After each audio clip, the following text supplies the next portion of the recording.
y tiró otra puñalada al borrego, tan inútil como las otras. Entonces se entabló una especie de lucha. Los golpes se amortiguaban en la esponjada lana. Ya era mucho. El aprendiz estaría quizá en la puerta con el alcalde. Evaristo quiso salir de esta situación. Tomó una pesada garlopa y acertó un golpe tremendo que partió la frente del carnero, el que cayó medio muerto sobre el cuerpo de Tules. Bien, dijo Evaristo, por ese lado he concluido, pero no hay que descansar. Como mejor pudo se limpió la sangre de la cara y barbas, mudó la camisa y las calzoneras del San Lunes por otras viejas que usaba para trabajar, entreabrió con precaución la puerta y salió al patio arrastrando al carnero moribundo y que aún entreabría sus tristes ojos y lo acabó de matar en el patio. «¿Pero se ha vuelto usted loco, don Evaristo?», le dijeron las vecinas que ocupaban un cuarto frente al suyo. «¿Qué ha hecho usted? ¿Matar al consentido que tanto quería doña Tules? ¿Cómo lo ha permitido?». «Más dolor tengo yo que ella, quien se fue muy temprano para no presenciar la ejecución», contestó el tornero con una tranquilidad aparente. «Pero, ¿qué quería usted que hiciera? Anoche, y tal vez oyeron ustedes el ruido, se le enredó el mecate, tiró del banco de encino, se le echó encima y se le quebraron las 2 manos. No había más remedio que matarlo para que no padeciera». «¡Qué desgracia!», dijeron otras vecinas que habían oído el cuento y salieron al patio a la curiosidad. «Tan manso, tan gordo y limpio como lo tenía doña Tules, pero la verdad ha hecho usted muy bien, maestro». «Ya les convidaremos y comeremos unas tripitas y una barbacoa», les contestó continuando su trabajo de asesino y sacando los intestinos y dentros de la víctima. Las vecinas no pusieron ya más atención y continuaron sus quehaceres, agradeciendo mucho que les participase de la carne y ofreciendo ayudar a doña Tules a guisar el pecho, las piernas y las tripas. Evaristo dejó la salia y los trozos del cordero en el patio, entró, cerró la puerta y procedió al entierro de la muerta. Despejó el suelo, levantó con facilidad las vigas y arrastró dentro del zócalo el cuerpo. Lo cubrió con el aserrín y los palos sangrientos, aplanó con todos los pies. Volvió a poner en un mediano orden el taller y disimuló como pudo las manchas de sangre que había aquí y allá, y lavándose y limpiándose cuidadosamente hasta cerciorarse de que no tenía manchas visibles, se puso el sombrero, el jorongo, un puñal en la cintura y el dinero que tenía en el baúl.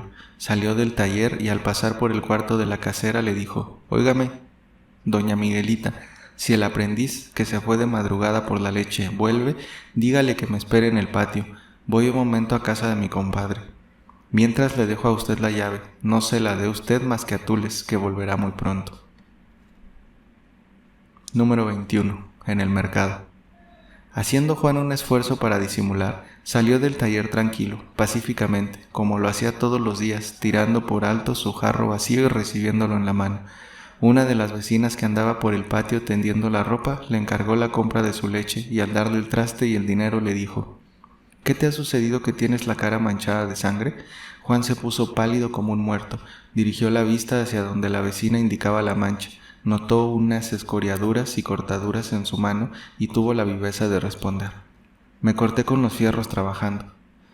«¿Sería tu maestro quien te cortó? Anoche hubo ruido y ya pensamos que ni tú ni doña Tules saldrían bien librados. El hombre vino ayer tan borracho que no se podía tener. Ve, no te dilates, y cuando vuelvas te guardaré un pambazo, pues parece que te matan de hambre».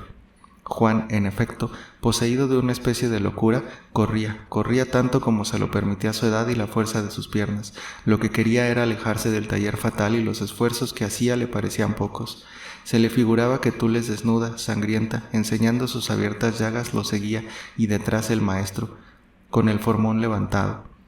Y esta fantástica procesión terminaba con el sillón de terciopelo rojo que olía a incienso y a iglesia y que rechinaba y caía a pedazos por los golpes que con las garlopas y los martillos le daba el furioso maestro Evaristo. En un momento de locura espantosa, las calles le parecían cortas y estrechas y escogía las más anchas y rectas queriendo llegar. ¿A dónde? No lo sabía. Su única idea era huir y alejarse del taller. Ya no le ocurría ni remotamente la idea de buscar al alcalde ni a los soldados como lo tenía Evaristo, porque era bastante avisado y pensaba que él y su maestro irían a la cárcel mientras se averiguaba la verdad. ¿Y quién era capaz de hacer la revelación de lo que había pasado? Por fin, fatigado, sin aliento, vino casi a caer a una de las puertas del mercado del Volador. Entró, se rebujó en un rincón y lo que son los pocos años y la exuberancia de la vida, A poco se quedó profundamente dormido, con su mano herida, desgarrada, sobre su pecho. Nadie podía ya tener duda del origen de las manchas de sangre que se dejaban ver de una manera notable en su camisa. Llegada la noche y la hora de cerrar las rejas de fierro, uno de los guardias le dio un puntapié. «Levántate y vete», le dijo, «que bastante has dormido y se van a cerrar las puertas. Lárgate pronto». Juan se levantó y sin decir una palabra salió y se echó a vagar por las calles. Su primera idea fue dirigirse a la tolería, donde hacía tiempo que no iba porque Evaristo le había prohibido expresamente que volviera a ver a Anastasita. «¿Qué dirán las gentes?», gritaba Evaristo, «de que tenga yo por aprendiz en mi taller, donde vienen los señores y señoras de coche, al hijo de una indecente trapera? El día que sepa que vas a la tolería te daré una paliza». Juan, sin embargo, se había dado sus escapadas para visitar a su bienhechora, pero en esta ocasión, sin saber por qué, tenía repugnancia. Pasó la noche en el quicio de las alacenas del Portal de las Flores, pero tenía que mudar de lugar cada vez que el sereno hacía su ronda. Amaneciendo Dios, ofrecióse para hacer mandados a los que fueron de nuevo a la plaza del mercado a comprar fruta o legumbres, pero no hubo quien lo ocupara, porque le faltaban unos canastos, cuerda y ayates, que son indispensables a los muchachos que ganan así su vida. ¿Cómo comprarlos? Imposible. No tenía ni un tlaco.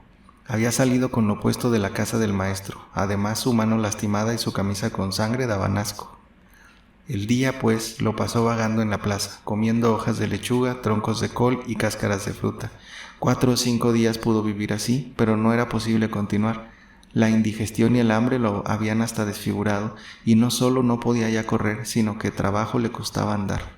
En vano se dirigía a las fruteras y recauderas, que en vez de ocuparlo lo rechazaban en cuanto se acercaba al puesto, porque otros muchachos, temiendo la competencia, le habían señalado como vago y ladronzuelo. La única frutera a quien no se había acercado era una a quien llamaban Cecilia. Era una mujerona grande, hermosota, de buenos colores, nariz chata y resuelta, ojo negro y maligno, y grandes y abultados pechos que, como si estuviesen inquietos para salir a la calle, se movían dentro de una camisa de tela fina bordada de colores, donde apenas se podía observar una que otra pequeña mancha del jugo de las frutas. Su cuello era un verdadero aparador: sartas de corales, rosarios de perlas y de plata, listones rojos con medallones de oro y unas grandes arracadas de piedras finas en las orejas. Sentada sobre su cobertizo como una reina de las frutas, entre montones de naranjas, de limas, de limones, de plátanos, de mameyes y de otras especies de azucaradas producciones de la tierra caliente, no descansaba, porque eran tantos los marchantes que manos le faltaban para despachar y recibir las monedas, no obstante que la auxiliaban 2 muchachas de no malos bigotes. El aspecto imponente de Cecilia y la mucha gente que la rodeaba habían retraído a Juan y no se atrevía a aproximarse a ella, pero urgido por la necesidad se decidió, y aprovechando las horas en que concurren pocos compradores al mercado, se acercó a hablarle. De pronto, la reina de las frutas lo recibió mal, pero así que Juan le refirió que era huérfano, que su protector estaba casi muriendo de debilidad y de vejez, y que él se mantenía hacía una semana con legumbres podridas y cáscaras de fruta. Se compadeció de él y de pronto le dio un par de tacos de tortilla y unas manzanas. «¿Qué necesitas? ¿En qué quieres ocuparte?», le preguntó. «Necesito una canasta grande, 4 o 6 tompiatitos y 2 ayates. Quiero ocuparme en llevar la fruta y el recaudo a las casas. Pagaré con mi trabajo lo que usted preste». «Vaya, parece que tienes cara de listo y de hombre de bien. ¿Dónde vives?» «En ninguna parte». «Pues ¿dónde has estado?» «He pasado las noches en las calles, arrimándome a las puertas y huyendo de los serenos». «Cuidado si te portas mal. ¿Cómo te llamas?» «Marcos», respondió resueltamente el muchacho, que reflexionó que debía ocultar sus antecedentes. El único miedo que tenía era que lo encontrase alguna de las vecinas de la casa, pues suponía que el crimen se había descubierto, aunque él nada había oído decir en la plaza. «Bueno», le dijo Cecilia, «te daré lo que necesitas y dormirás debajo del tejado. Se lo avisaré al administrador. Me abonarás cada semana la mitad de lo que ganes y con la otra mitad te comprarás una frazada, una camisa y unos calzones, porque ya viene el frío. Esta noche te daré otra camisa para que te quites esa mugre y párate junto al puesto que yo echaré la fruta en tus canastos y los marchantes te ocuparán, quieran o no». En efecto, el siguiente día Juan estaba un poco limpio, había comido las sobras del almuerzo de Cecilia y estaba listo. Ese día y los siguientes fueron de trabajo y de ganancia para Juan. conduciendo la fruta a la casa de diputados, de senadores y de ministros de la Corte de Justicia que eran marchantes, porque el puesto de Cecilia era el mejor y más acreditado de la Plaza del Volador. Vendía caro, pero la mejor fruta se encontraba allí. Antes de un mes, Juan pagó los canastos y su ropa y tenía sobrantes algunos reales y cobre en las bolsas. Un día, a la hora en que no había trabajo y aprovechando la ocasión de un mandado que le encargó su nueva protectora, Juan se dirigió en busca de la viejecita trapera. El tiempo transcurrido, y no era poco, en nada había variado el aspecto del rumbo en que vivió. Los míseros coches de alquiler sucios y medio quebrados de la plaza de Guardiola, los mismos borrachos y cargadores en tertulia permanente en la vinatería de la esquina de Santa Isabel, el mismo caño verde arrojando sus burbujas mortíferas y llenando el callejón de la Condesa. Solo en la tolería había algún cambio. Comodina, casi ciega, flaca y cayéndosele el pelo de su antes fina y lustrosa piel amarilla, estaba echada en la puerta, lamiéndose una mano lastimada. Sus hijos, como la mayor parte de los hijos de las perras, la habían abandonado, andaban vagando o habían muerto. Al acercarse el muchacho, la perra cesó de lamerse, lo miró y dudó, pero fue solamente un instante. Se levantó y quiso dar un brinco como para darle la bienvenida, como para abrazarlo después de tanto tiempo que no se veían. Pero imposible, ni su mano manca, ni sus años, pues tenía más de los que suelen asignarse la vida a la raza canina, se lo permitieron, y volvió a caer al suelo sin dejar de manifestar su contento y su cariño con el movimiento de su cola. No, no puedes ya moverte, pobre Comodina, estás muy vieja y lastimada de tu mano, le dijo Juan, pero no importa, yo soy muchacho y fuerte, y a pesar de haberme tratado la suerte peor que a ti, y tú has sido mejor que mi madre, que me tiro al muladar. A mí me toca hacerte cariños. Y Juan, diciendo así, se sentó en el umbral de la puerta, cogió la cabeza grande y todavía temible del animal y comenzó a acariciarla y a pasar sus manos por el cuerpo flaco donde se le dibujaban las costillas. Pobre, pobre perra, desde hoy te cuidaré. Cada vez que haga un mandado, vendré a verte y tendrás carne y pan y cuanto puedas comer. Y acariciaba a Comodina, la que sacaba su lengua floja y descolorida y la pasaba por las manos callosas de Juan. El que al fin se levantó y se resolvió a penetrar en la oscuridad y el humo de la accesoria. Eran las últimas horas de una tarde nublada, raras en México, la luz de los leños que ardían en el brasero para cocer el atole que se vendía de noche para los enfermos. Alumbraba a veces vivamente y a veces de una manera indecisa la accesoría, que tenía ya más hollín, más polvo y telarañas en las paredes y vigas. La cuna en que se meció Juan estaba allí todavía y había servido para arrullar sucesivamente a otros muchachos, hijos de las diversas molenderas que se habían sucedido, y las arañas, astutas, trabajadoras y juguetonas, probablemente nietas o bisnietas de las que divertían a Juan, se deslizaban cautelosamente por las cuerdas que sostenían tan primitivo aparato. La dueña de la tolería había engordado hasta extremos monstruosos, y su redonda y ahumada faz y sus ojos encarnados daban miedo. Parecía uno de esos deformes ídolos de los aztecas, incrustado en la negra y ruidosa pared.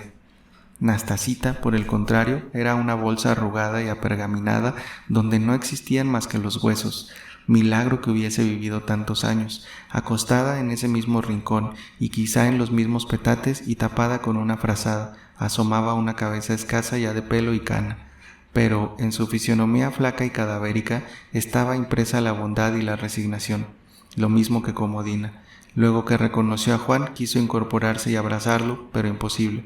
Apenas logró sacar un brazo descarnado que Juan, inclinándose, se encargó de colocar él mismo sobre su cuello. «Quieta, estate así, Nastasita. Yo me sentaré junto a ti. Tú no puedes. ¿Qué tienes?» Nastasita, con una voz débil que parece que salía de debajo de la tierra, le contestó: «¿Qué he de tener, Juan? Los años. ¿Qué más quieres? Pero pedí a Dios que no me quitase la vida hasta que te volviese a ver, para echarte la bendición. Pues que no tienes madre, a mí me toca bendecirte, hijo». Y Nastasita, haciendo un esfuerzo supremo, quitó el brazo del cuello de Juan, se incorporó un poco y extendiendo sus dedos descarnados, bendijo al huérfano, cayó en su dura y sucia almohada y dio un suspiro que fue el último que salió de su pecho, sin esfuerzo, sin dolor. Su alma sencilla había volado a través del humo espeso del cuarto y de la luz vacilante de los leños a las misteriosas regiones de la eternidad. Juan habló mil cosas, se disculpó como pudo de su larga ausencia, alegando que el maestro Evaristo no lo dejaba salir. Le contó cómo estaba ya ocupado y ganando su vida, pero todo en vano. Nastasita no le oía, estaba muerta. Juan, así que reflexionó, destapó a la viejecita, la tentó, rígida, fría. Dirigióse a la dueña de la tolería para contarle lo que pasaba. No logró tampoco que le respondiera, y no solo la tentó, sino que la movió fuertemente. Nada, muerta también. La sangre le había subido a la cabeza y sentada en la misma postura que tenía una semana antes, había concluido sus 80 años de una inconsciente peregrinación sobre la tierra. Juan se retiró pensativo, sin que cerrase los ojos. Iba delante de él Tules, robusta, blanca, echando borbotones de sangre por sus heridas, y el esqueleto enjuto de Nastasita, y en medio de esas dos figuras siniestras, Comodina andando con trabajo, con los ojos entrecerrados, su costillar dibujado en su piel, sucia y sin poder apoyar en el suelo su mano lastimada. A veces Juan se limpiaba los ojos con la manga de la camisa. En su corazón, que le dolía, no podía distinguir cuál le preocupaba más de los tres seres que por distintos caminos se habían asociado a su existencia. Así llegó al mercado. El guarda, que ya lo conocía, le abrió la reja y, desolado, triste, se echó en su duro lecho debajo del cobertizo. Cecilia, después de arreglar su puesto y dejarlo en orden, se había marchado a su casa en compañía de sus dos sirvientas. Al día siguiente, Juan refirió a Cecilia la muerte de su vieja protectora, y con su licencia se fue muy temprano al callejón de la Condesa. La gran fábrica de atole y tortillas, como se diría si fuese francesa, había disminuido su trabajo. Un solo brasero estaba encendido y una molendera trabajaba. Las otras dos, con el cabello alborotado, la cabeza baja, lloraban delante de las dos muertas tendidas en sus petates frente a la calle, con 4 velas de cera ardiendo cada una. La india molendera más antigua fue la albacea de la monstruosa propietaria. 3 o 4 días antes le había enseñado, en el rincón, un agujero practicado entre la pared y las vigas del pavimento, y en ese agujero se encontraban trapitos hechos nudos, y en cada uno de ellos más o menos cantidad de moneda menuda de plata, cuartillas y algunos pesos. Con este dinero se dirigió al mercado, compró 2 petates nuevos, y en cuanto llegó Juan, le encargó que trajese 2 cajones de muerto del callejón de tabaqueros y fuese a la parroquia a pagar los derechos y traer a la caída de la tarde la cruz y los ciriales.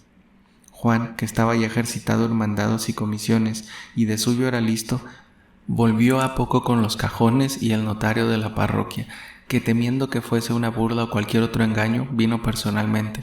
Hizo preguntas a las atoleras, recogió sus 7 pesos y medio de derechos parroquiales por cadáver, y en la tarde, cosa de las 5, el vicario, con una capa vieja negra, con galones de plata, 5 monigotes con sus sobrepellices sucios y la cruz y los ciriales de hoja de lata, se presentaron en la puerta, cantaron un responso, rociaron la casa con agua bendita.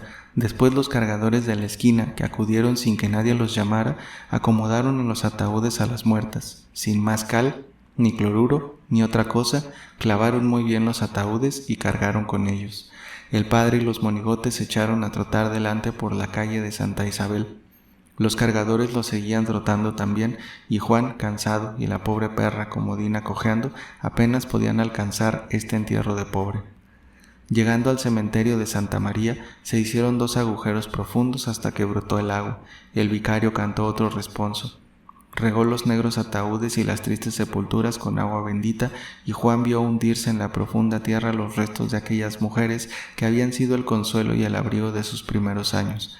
El muchacho y la perra, cabizbajos y temblando de frío, regresaron a la ciudad al terminar la nublada tarde de uno de los días destemplados y melancólicos del invierno. Número 22. Cecilia.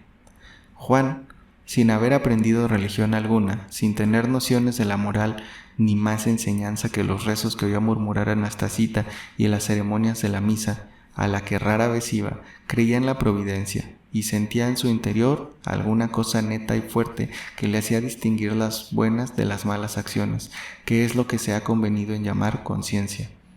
Aparte del cariño que lo ligó a Tules, el asesinato injusto y brutal que perpetuó Evaristo lo había horrorizado, y las aventuras y extrañas mudanzas de su vida le habían dado una buena y cierta experiencia.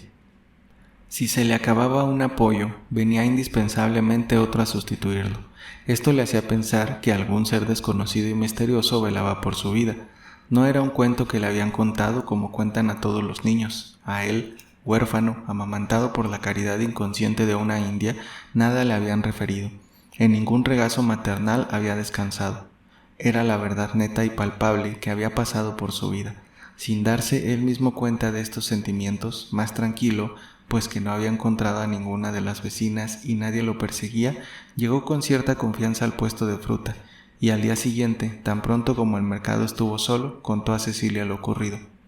«Desde que te eché el ojo», le contestó ésta, «me latió que eras un buen muchacho, siéntate y come», y le pasó algunas cazuelas con comida que Juan devoró con avidez, pues desde la víspera no había probado bocado.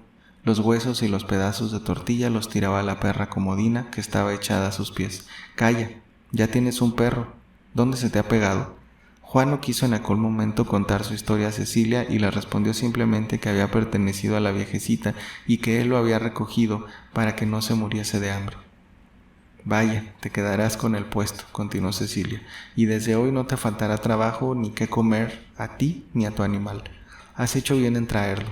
Habría sido una contrariedad dejarlo en la calle, no tienes mal corazón.